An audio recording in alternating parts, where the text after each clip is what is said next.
La parole est à Madame Isabelle Valentin. Monsieur le Premier ministre, lors de son discours du 28 octobre dernier, le président Macron a dit « Je ne crois pas à l'opposition entre santé et économie ». Après ces paroles, nous attendons des actes. J'étais hier en visioconférence avec des commerçants de la grande région. Ils ont tous le même ressenti, incompréhension, incertitude, désarroi. Ils craignent pour la survie de leur commerce. Ils ont peur pour l'avenir de leur famille. Et je reprends leur expression, ils sont à bout de souffle. Oui, nous avons pleinement conscience de la violence avec laquelle cette seconde vague d'épidémie frappe notre pays. Oui, nous devons être vigilants, respecter scrupuleusement les mesures barrières pour protéger les plus fragiles et par respect pour nos professionnels de santé. Nous vivrons dans les mois à venir avec un masque, nous l'avons tous acté.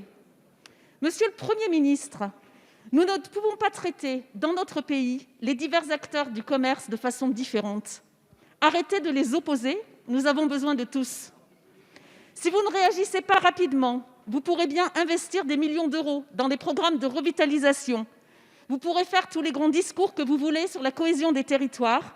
Quand vous aurez tué la majeure partie de nos commerces, vous aurez tué l'âme et la dynamique de tous nos territoires.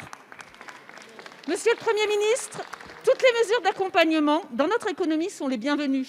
Mais le plus important, c'est l'ouverture de nos commerces. Ce n'est ni le digital, ni le click and collect qui va sauver le commerce de proximité. Nos commerces doivent réouvrir le 26 novembre. Ils doivent être prévenus en amont afin de se préparer au Black Friday, week-end essentiel pour eux. D'ailleurs, une partie de votre majorité y est favorable. Je ne peux pas croire, monsieur le Premier ministre, que vous allez laisser se faire les ventes de Noël sur les grandes plateformes qui paient peu de fiscalité en France, qui inondent nos territoires de cartons et emballages que nous devons gérer. Ce serait un suicide collectif. Scientifiquement, la contamination a lieu dans la sphère familiale et amicale. Monsieur le Premier ministre, actez-vous la réouverture des commerces le 26 novembre. Merci, chers collègues. La parole est à monsieur Alain Griset. Monsieur Alain Griset, ministre chargé des PME et du commerce.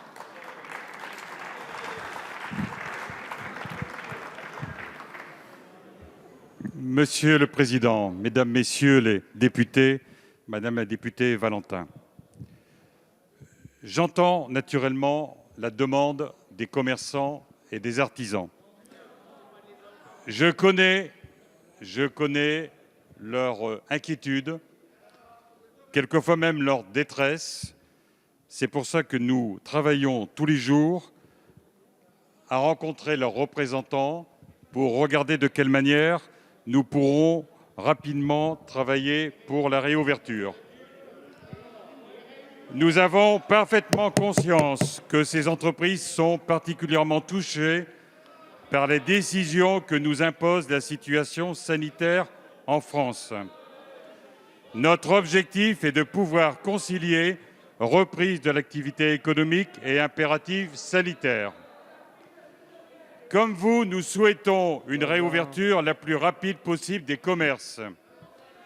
Mais vous le savez également, cela dépend uniquement de la situation sanitaire.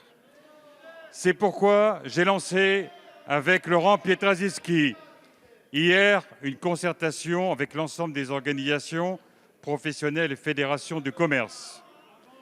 L'objectif est d'aboutir à l'établissement d'un protocole renforcé commun à tous les commerces et à la mise à jour des protocoles spécifiques pour chaque métier.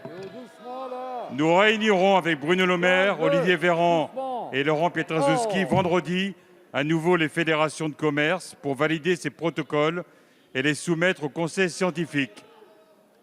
L'objectif étant d'assurer la reprise de l'activité économique dans les meilleures conditions sanitaires pour la période cruciale qui précède les fêtes de Noël. L'objectif est que nous construisions ensemble la meilleure solution pour les Français et les entreprises. Merci, monsieur le ministre.